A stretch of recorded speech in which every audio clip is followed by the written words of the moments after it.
Conservation Committee. He spent over 3 decades as a water patrol officer on the St. Johns River and as a land patrol lieutenant in Putnam, St. Johns, and Flagler County. As a freelance writer, he has been published in numerous publications. He's the author of 2 books, Black Country Lawman and Bad Guy, Bullets and Boat Chases. I attended a speech he had yesterday in Willaca and thoroughly enjoyed it. More recently, he has taken a deep dive into local history, particularly the Civil War in Northeast Florida.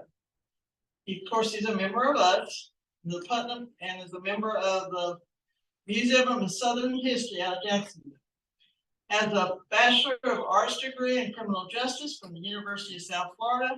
He lives with his wife Karen on 18 acres next to a secluded lake in Putnam County. So Bob, I'm gonna leave it up to you. Okay. I got it. Yeah. I cannot deal with a fixed position. I have to move around a little bit. So first, let me thank everybody for coming. From a presenter's point of view, I would much rather speak to a full house than to empty chairs. I've had it both ways, and this is the way to go. So much appreciated. Before I actually begin to talk, I'm going to be referencing a couple of books, and I thought it might be better to do it now rather than to kind of interrupt myself in the middle of the presentation. The first one, and some of you may want to try to read this, is Dickinson and His Men, written by Mary Elizabeth Dickinson. It was copyrighted in 1890. Mary Elizabeth Dickinson was the wife of Confederate Captain John Jackson Dickinson, who I'll be speaking about a lot here.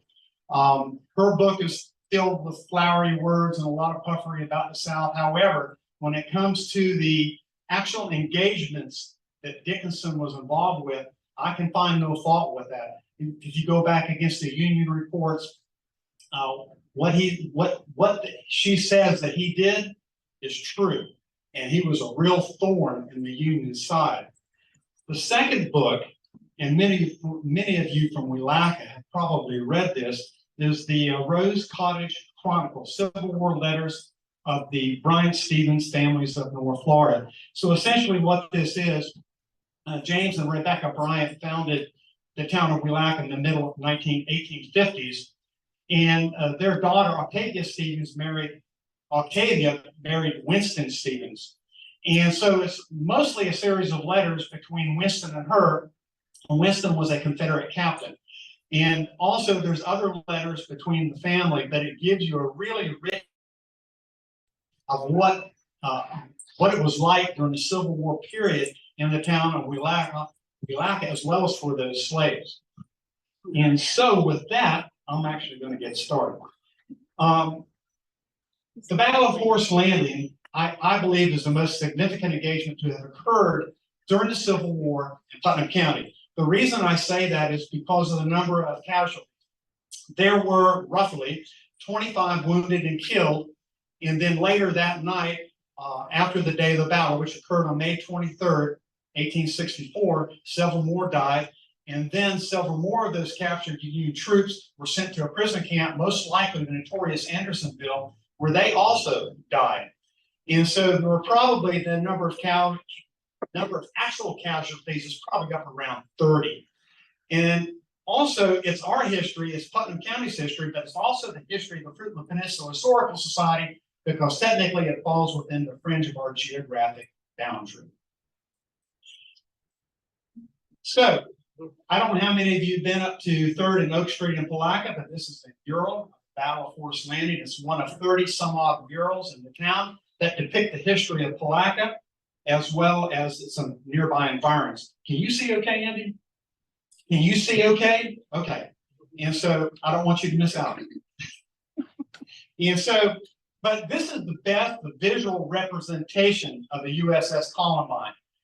There are no period photographs of this ship. There's only one kind of not very good pencil, I'll call it a pencil sketch, which you'll see later.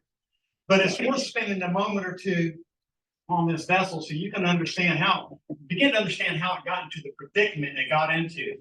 The USS Columbine was laid down in 1850 as a steam tug. It was not built to be a U.S. a Navy warship. In 1862, the Union purchased the tug to repurpose it as a Navy gunboat. I don't know what they did to repurpose it as a Navy gunboat other than add a 20-pounder Parrott rifle to the fore and the aft decks, mounted on a field carriage. Other than that, I don't know of any other armament or guns on the boat. And there was no, to use a modern war term, there was no up armor on it either that I'm aware of. The vessel has a walking beam steam engine. This walking beam, this apparatus that sticks way above the paddle wheel, is very susceptible to cannon fire, artillery fire from shore. The Navy, the US Navy, when they built, or they had contracted a gunboat to be built, usually it wasn't a walking beam steam engine. The mechanical apparatus would all be at or below the water line so that it would be less susceptible to damage from cannon fire. And so the vessel was also 117 feet in length, relatively short compared to the other gunboats that patrolled the St. Johns River. All those other gunboats were either 160 feet in length to 220 feet in length. And once they got very far above or upstream from Palatka, they could not navigate because of the narrowness and the twistiness of the channels. They could not make those turns. Remember back then, the St. Johns River was not dredged. Okay, it was a natural channel. There were sandbars and shoals they had to deal with. Today it has been dredged, and the dredge channel depth is probably 12 feet. And so this map here represents what territory the Union held and the Confederate held in May 1864. And let me get my stuff right there. The red line is the St. Johns River. Everything east of the St. Johns River to the Atlantic coast was pretty much held by Union. There were many more sympathizers between where we're at now on the Atlantic coast than there were to the west of the St. Johns River. If you go west of the St. Johns River in today's Marion County, that was heavily Confederate territory. If you were a Union soldier, you really didn't want to go there unless you went in force. And so that's kind of how the lines are for control. Everything to the west was considered Dixieland. That's another name or term for Confederate Captain John Jackson Dixon. They called him Dixie. And everything to the east would be under Union control. So by May 1864, all the blockade runners, Confederate blockade runners, had been captured by Union gunboats. There were none left, none for them to worry about, except these torpedoes, which today we would call mines. But what the rebels did have was the ability to surreptitiously plant torpedoes or mines beneath the river surface, which sunk or destroyed a total of 4 Federal transport. The ever-present danger of having a gunboat blasted into toothpicks created much consternation amongst Union commanders. It was a constant worry, particularly when they got into a narrow channel. Are these torpedoes there? They would have 70 pounds of black powder. This was detonated mechanically. They also had another way of detonating them electronically. They had actually run cables in the water to set them off electronically when they saw a vessel cross it. So we're going to get to the actual site of the battle in terms. I even hesitate to bring this up. I have to. This is an 1864 map. And if you see right here, it's hard to see. It says this is Forest Landing. For those of you who are familiar with the CSX lodges north of Willaca, that's exactly where it's at. However, sometime in the late 1800s, that name got changed over to the West Bank and about a mile down the river from where the actual horse landing was in 1864. Today, it's at Rodeheaver Boys Ranch. I don't have an explanation for that, except it makes it a little bit confusing to try to explain what happened. So if you hear me refer to 1864 horse landing as opposed to modern day, that's what I'm talking about. And so you heard me mention this is Confederate Captain John Jackson Dickinson, Company H, 2nd Florida Cavalry, also known as the Swamp Fox, the War Eagle, Dixie, Knight of the Silver Spurs. He was a ferocious guerrilla fighter and an expert at irregular warfare. Dixon's orders were to strike the enemy whenever you have the opportunity to do so, and he did. He was not faint of heart. And so I always wonder what Dickinson may have looked like rather than in that photograph if he had spent 2 weeks in the swamp in the summertime in Florida. This is the best I could come up with. His name is Jim Bishop. He is a reenactor, Confederate cavalry major, Battle of Leslie. I just took his picture back in 2023. I asked him permission to use it. He said, "Oh, sure, I've been in plenty of movies." I particularly like this look because he looks like he's back checking his trail for the enemy. And so I mentioned earlier that there were no more blockade runners left on the river, Confederate blockade runners. And those blockade runners could also help deliver Confederate troops up and down the river if they were still there. So the Confederates, the only way they could cross or recross the river was by rowboat or by flatboat. And in this illustration, you can see they're putting a wagon on. This is actually after the Battle of Braddock's Farm, south of Crescent City. But if you'll notice, they have these long oars they call sweeps. In Dickinson's book, he states that one flatboat could hold 12 soldiers, 12 horses, with all the accoutrements. So Dickinson is the first character in the story. The second character in this story is U.S. Navy Acting Ensign Frank Sanborn. He remained steadfast during the blistering attack on his ship, the USS Columbine. A true hero, he was later recommended for promotion after the Battle of Force Landing. And if you flip the photograph over, this is what it is on the back. And I only believe that this is probably taken at the end of his career. But he made acting ensign in September 10th, 1863, discharged December 27th, 1865. And so along with him, you know, we got these Confederate generals and Union generals and colonels and captains, and they're in their finest. But what did they really wear, you know, in everyday life?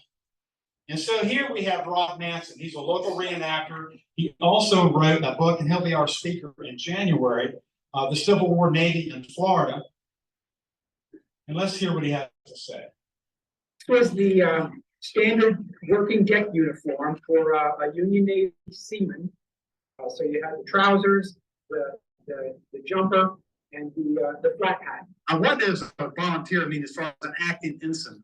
In order to get enough naval officers to man in command positions the Union Navy warships, they would recruit men who had command experience on merchant vessels. They would give them a short course in naval command and etiquette, and then they would be given the commission of a volunteer officer, typically with the title acting in front of their naval rank. So acting master's mate, acting ensign, acting lieutenant. But they were not part of the regular Navy. Typically, when the war was done, their term of service was done. And so here you see the actual original period sketch of the USS Columbine. That's the only one in existence. And so I posed the question, what sparked the Battle of Force Landing? Well, there were a series of precipitating events beginning on May 19th, 1864. And Union Brigadier General George H. Gordon, who was in charge of the U.S. Army in Northeast Florida, sums it up best. 2 small posts of Weelaca and Saunders shamefully surrendered, not a gun having been fired in defense. You can interchange Saunders with Fort Gates. The Union reports interchange those, they call Fort Gates Saunders and they call Saunders Fort Gates. I'm just going to leave it at Fort Gates. You'll see that later. But General Gordon's concern was about the farthest, most remote outpost on the river, which is in today's Astor, what was then Fort Butler. And these posts, they had a series of these garrisons of Union troops located at key crossing points in the river.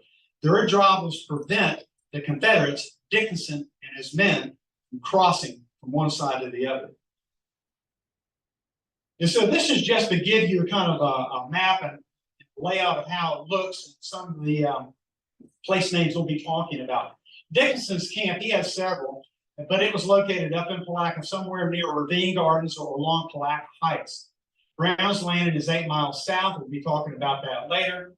6 miles farther south is Battle Horse Landing, 5 miles Willaca, another 5 miles Fort Gates, then all the way down to Astor. The distance from Palatka to Astor is roughly 50 miles by water. And so those are the areas we're going to be talking about. And I also would add that Fort Gates and Fort Butler were originally forts that were built, wood stockade forts for the Second Seminole War and manned by the U.S. Army. And so now we're going to talk about the Willaca raid on May 19th, 1864. And you're looking north. This is the town of Willaca here. I believe the Union garrison was probably somewhere in this area.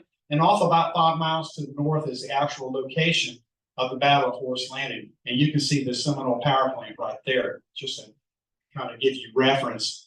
And so Captain Dickinson gets information that the picketing of this Union garrison of troops in Willaca, there's about 62 of them, it's weak. They are neglectful, and he is going to take advantage of it. He begins a night march.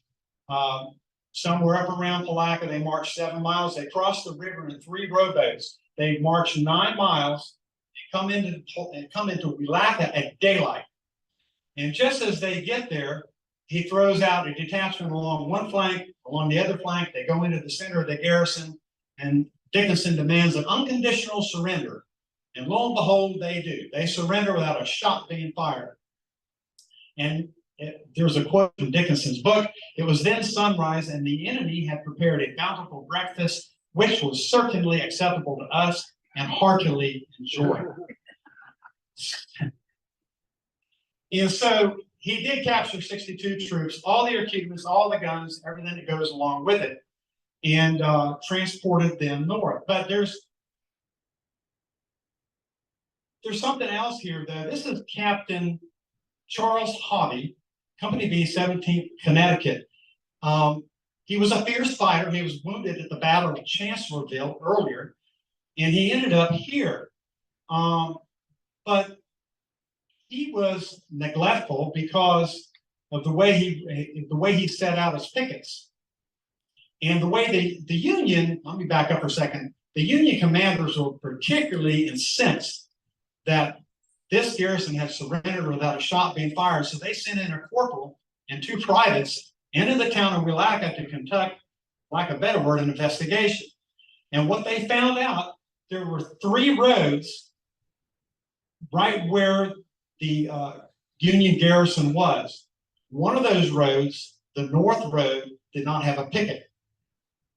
Dickinson knew that, and this is the route that came into the town, the North Road.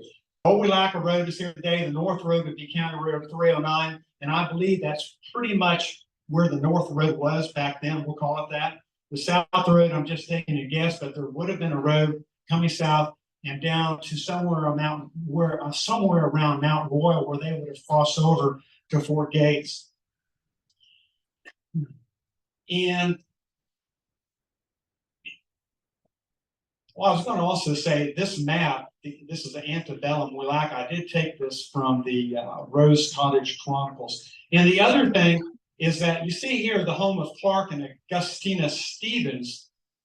Well, the Union's investigation determined that Clark Stevens had been allowed into the Union camp so he could look around. And he also figured out that that North Road did not have a picket. He's also seen going away with Dickinson when he was taking all the wagons and everything else that the Union had and their troops. And there's a very good reason why Clark Stevens had a grudge, if you will, against the Union. And it's because of his brother, Winston Stevens, who I mentioned earlier. He fought in the Third Seminole War. And during the Civil War, he's a Confederate captain and fought at the front lines of the Battle of Olustee. 10 days later, he was killed by a Union sniper in Jacksonville. Thus, Clark Stevens had a lot of motivation to provide as much information as he could to the Confederates.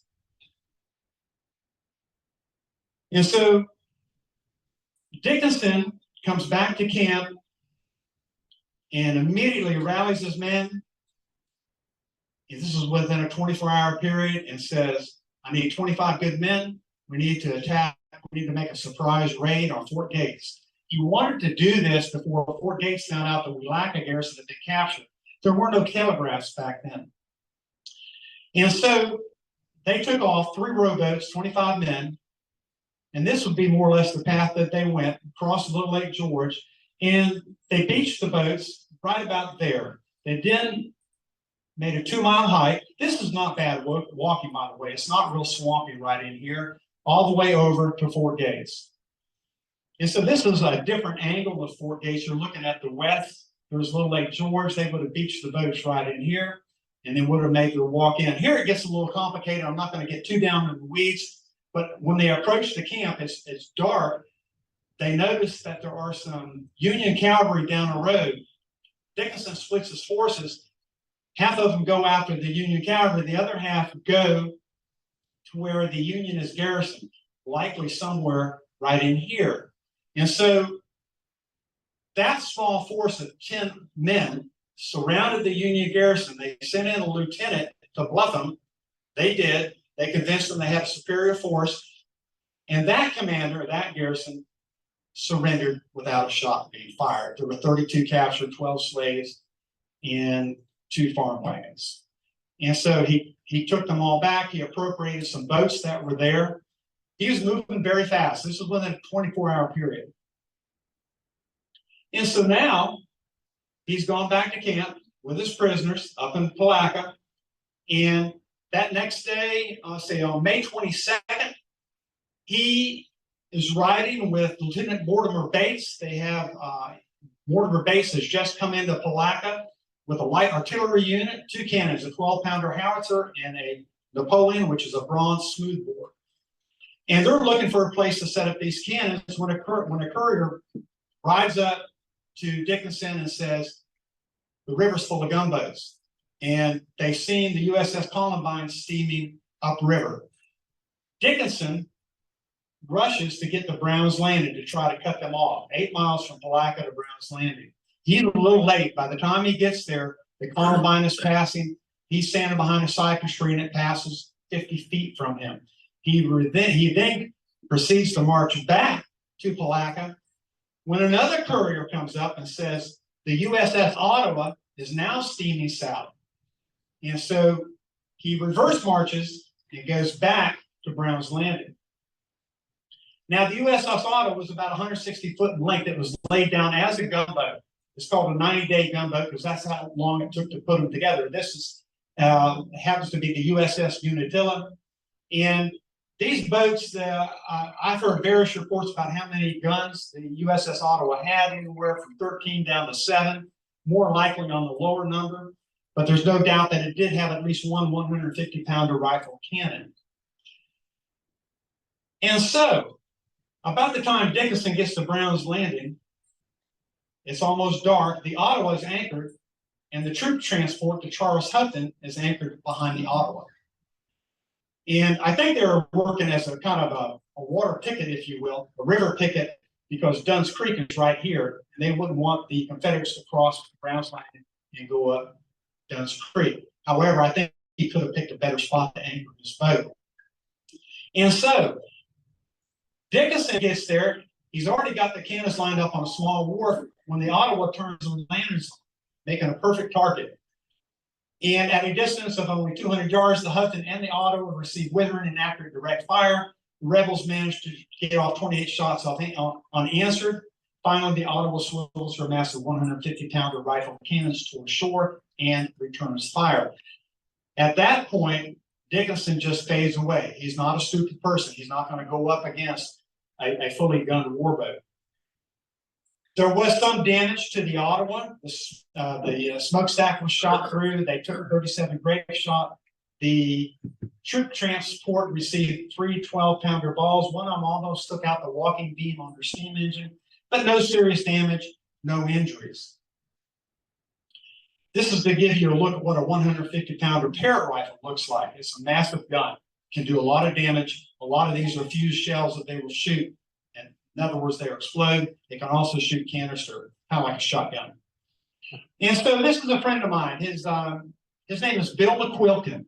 He's a retired rear admiral with the Navy. And so I met Bill in Palaca for lunch at my favorite restaurant, which would be Nico's. And just off the cuff, I said, hey, would you mind humoring me and coming down to Brown's Landing and just giving me what your take on this might be? Just put it in modern military terms. He said, okay, but I don't know anything about it. So I briefed him on the way down here, and this is what he came up with. Look at what happened in Ukraine some months back, right? The Moskva. I remember the Moskva, the Russian cruiser. I commanded a cruiser, okay? It was sunk by shore-based anti-ship cruise missiles. Well, it's not that far of a stretch to have Captain Dickinson firing, shot, and then later to firing anti-ship cruise missiles, from shore and sinking a Russian cruiser in the Ukraine war. It's anti-access air denial. It's the evolution of warfare. Right? So it's always interesting how military commanders was involved and their tactics evolved.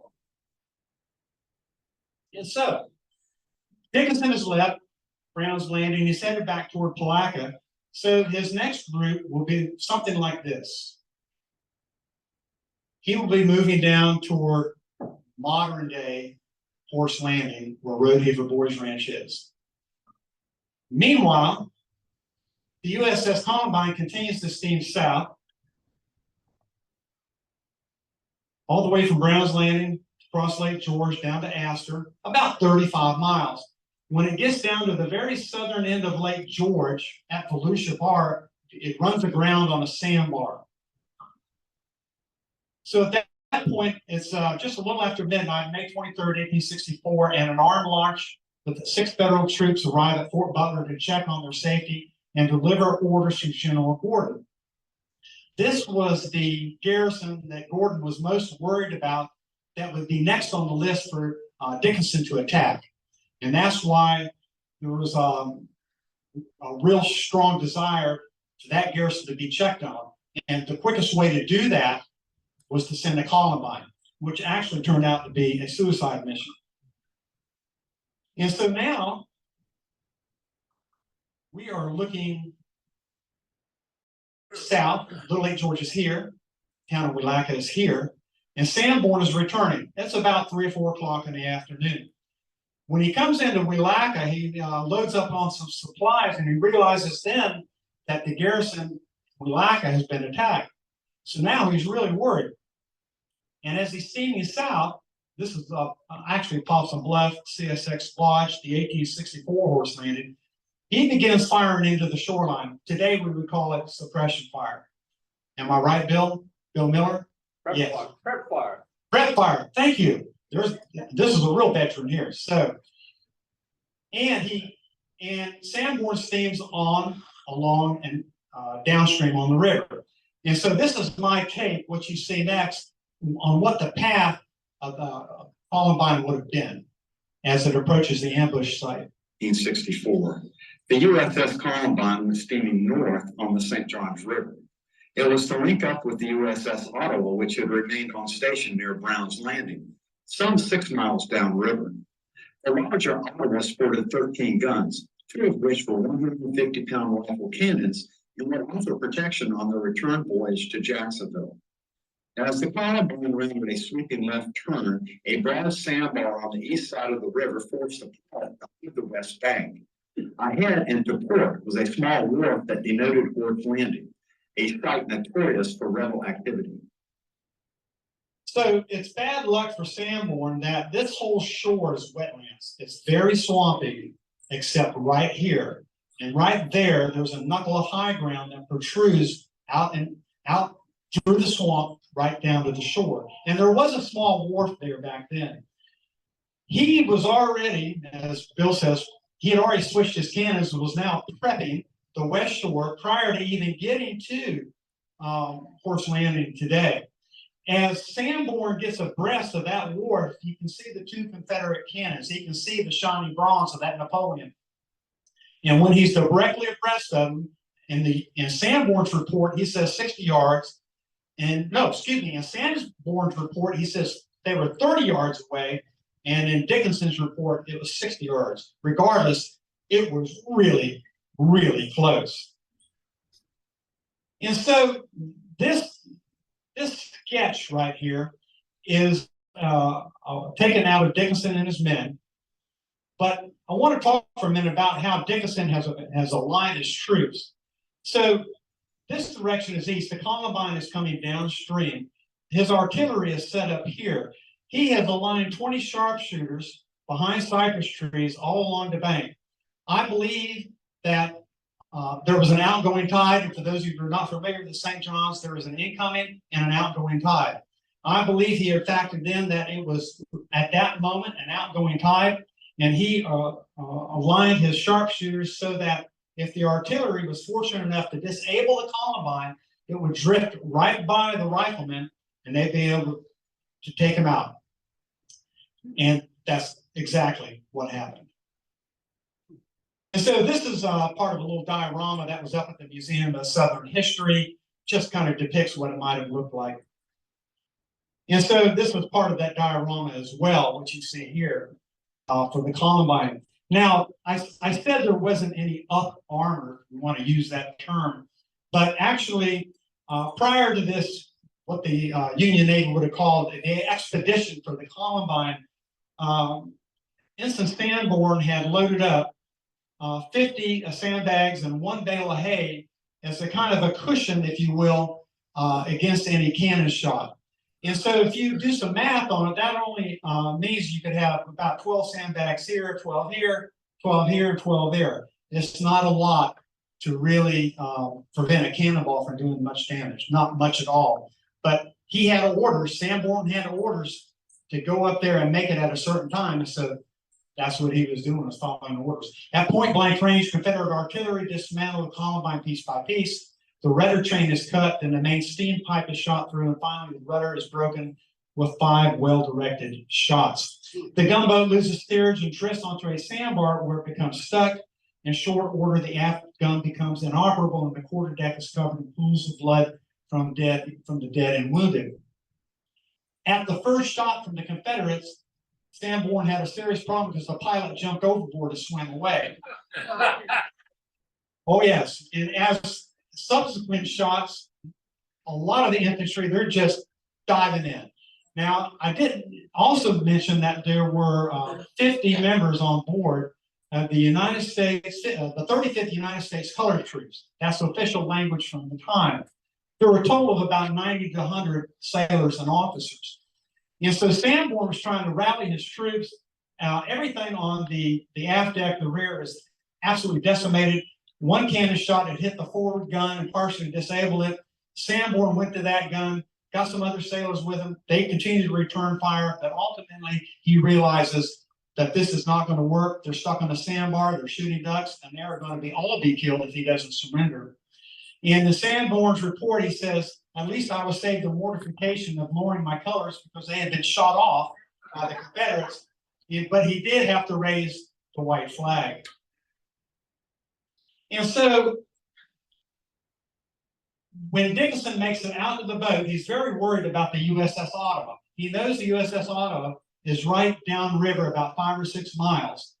And he's worried that if they hear this cannon shot, they're going to come up to investigate and might try to engage him. So whatever he needs to do, he needs to do it pretty quick.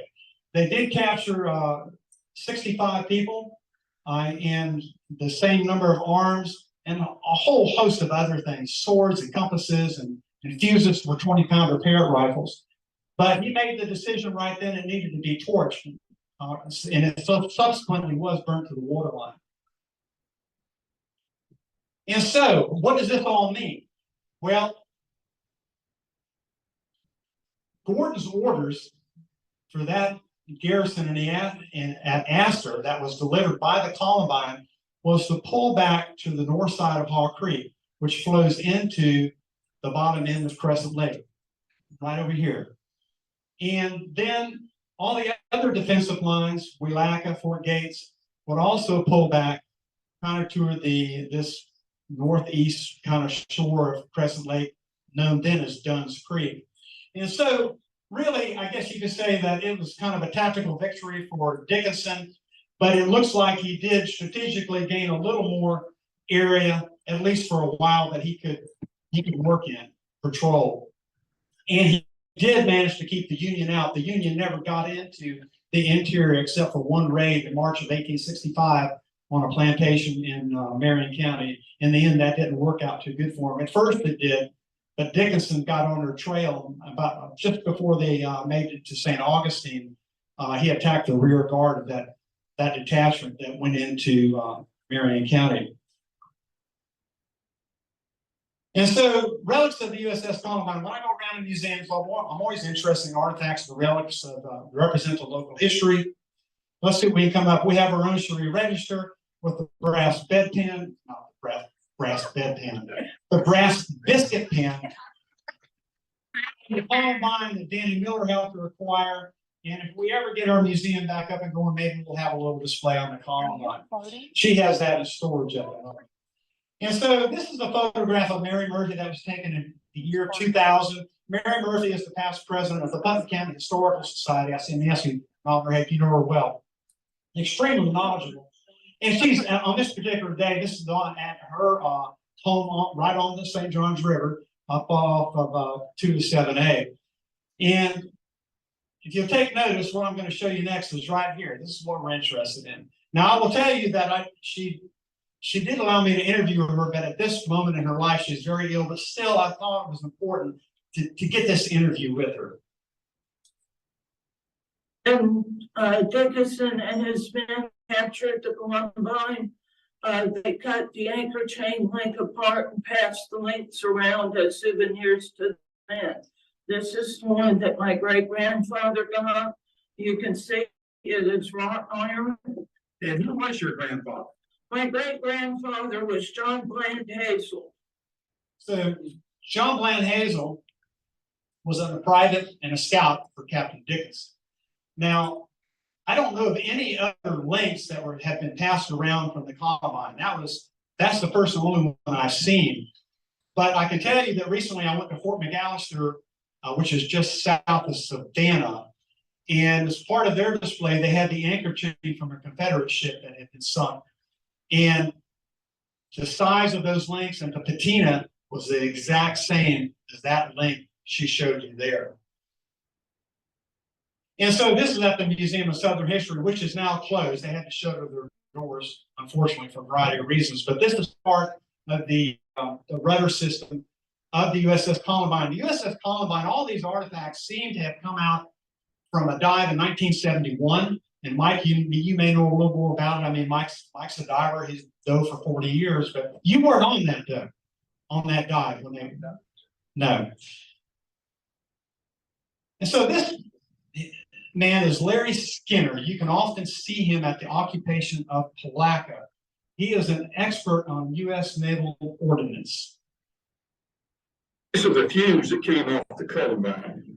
Divers dug up a whole case full of them. This is a water cap. And this is a 20-pound parent shell. So that's the same ship that came off the Columbine. This is the nose of a 20-pound parrot.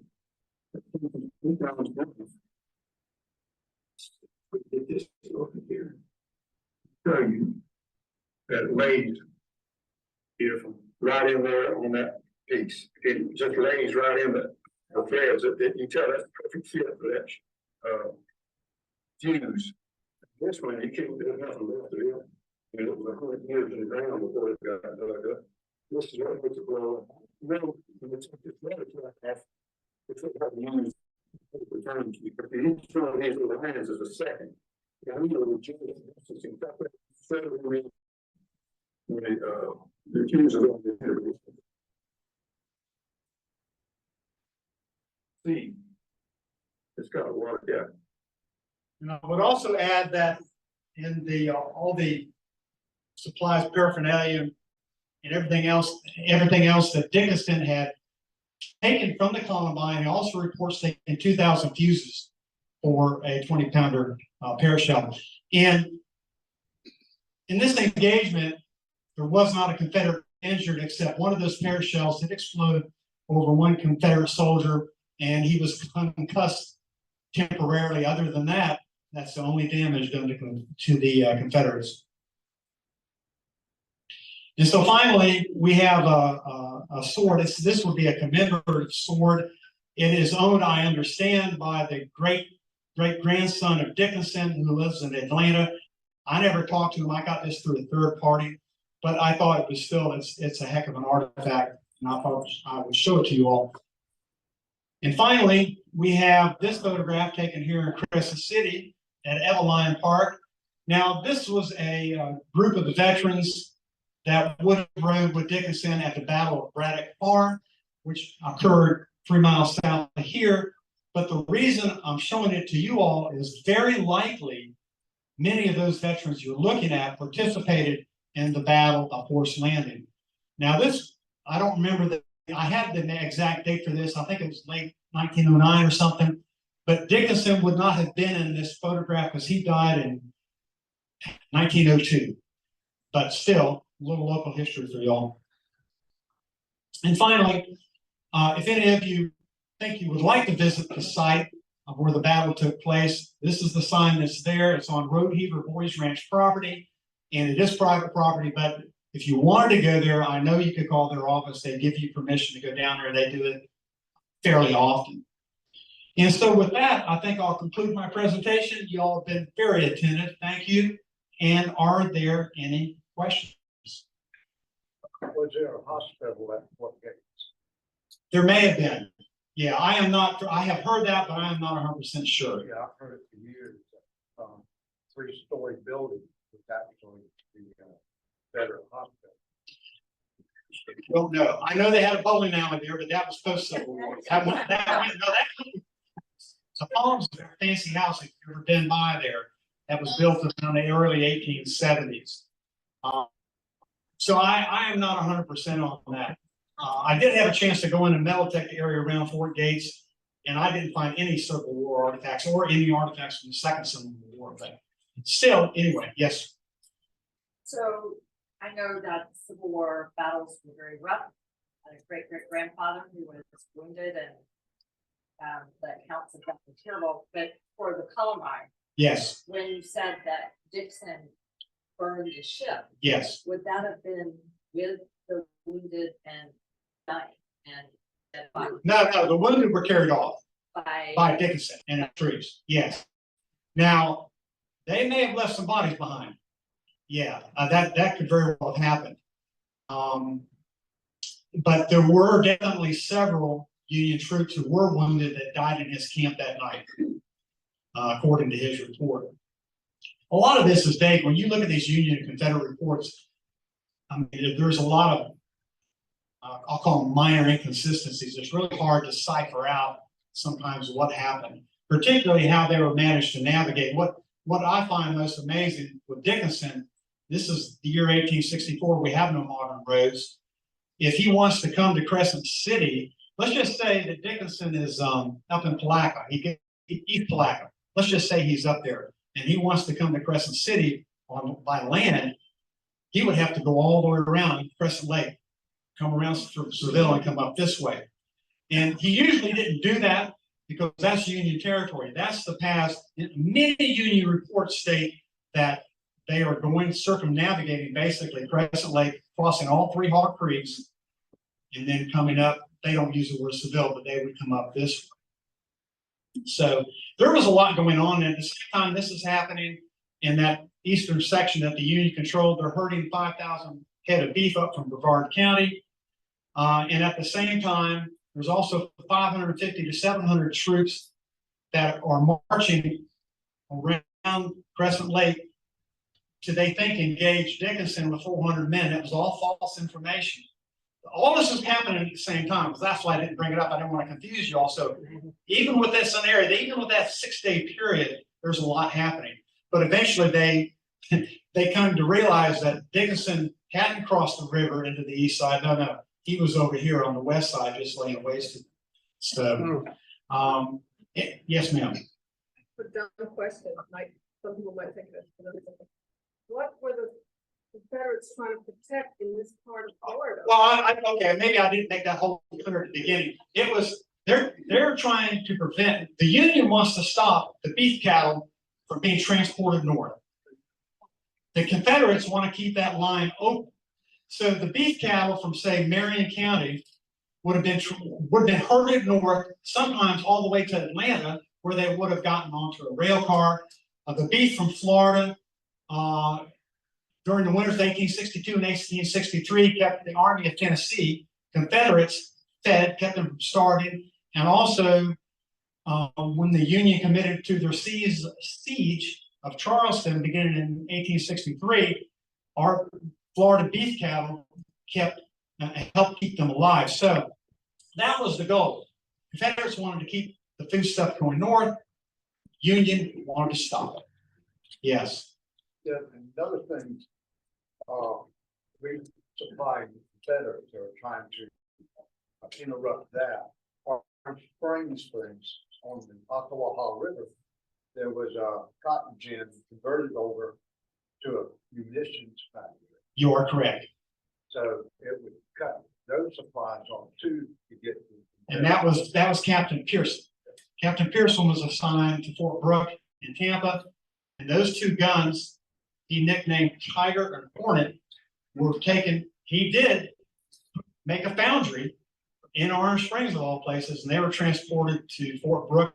They never saw action. They were later captured by the Union up near Jacksonville, and the names of the cannons are there. And I think that was reported like in the New York newspaper. But yeah, you're right. There's all sorts of things that happen here that also somewhere. So, yes. Do you have a feel for what it was like in the Fruitland Peninsula during the Civil War? Were there settlements other than Malacca? I heard you mention. Were there many homesteads? Were there road systems other than I think the road systems would have been very primitive.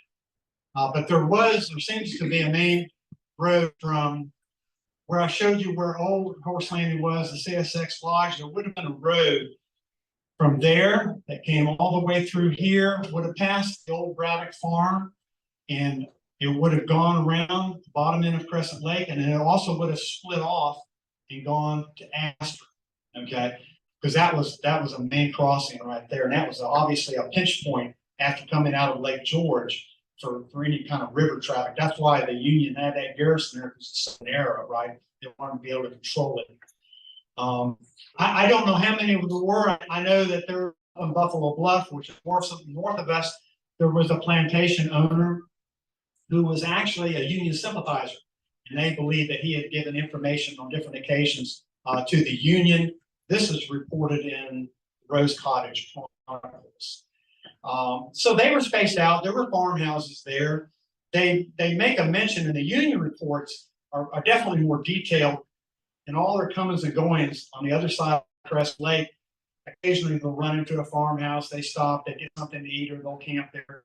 But there is one stretch of 20 miles that was absolutely nothing. And on one march in the summertime, the soldiers just falling out because they got no fresh water, and they had to go ways. So, but those reports are interesting, but they're varied in many, and it can be confusing. Hopefully I reduced it to the simplest form. I don't know if I did or not, but that was my goals.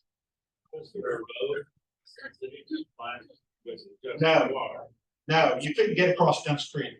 So let's put it this way: when the Union was when large numbers of Union troops disembarked in East Palatka from a troop transport, they would march.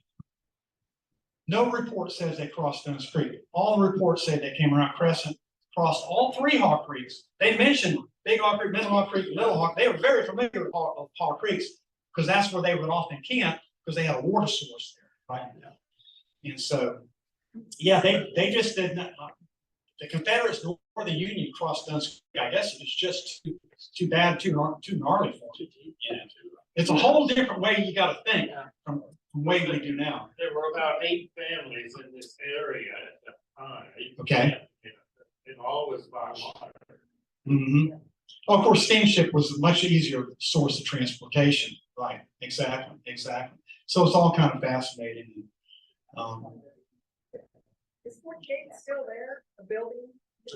No, I mean, I've been over to Fort Gates probably in the last few months, but there's nothing left from this, I'm thinking, the Civil War period that I'm aware of there. They have old buildings there from the 1870s, particularly the Palms, which is a it's a beautiful mansion right there on the water, and a lot of history there. I may, if I get the time, I may end up doing a little PowerPoint on Fort Gates. A lot happened there. You know, Paul Newman, if you're a fan of him, in 1884, he filmed a TV commercial there on the ferry, Fort Gates Ferry. So all sorts of things. Some of them were modern. I'd say you're a Paul Newman fan. And you read the ferry, right? So.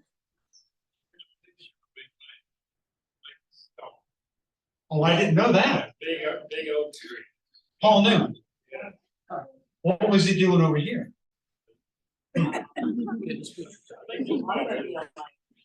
Oh, another ad. Okay. So he got around. All right. Yes, gosh, you've been very attentive. Any other questions? All right. There being none, thank you so much. We'll wrap this up right at 5 o'clock.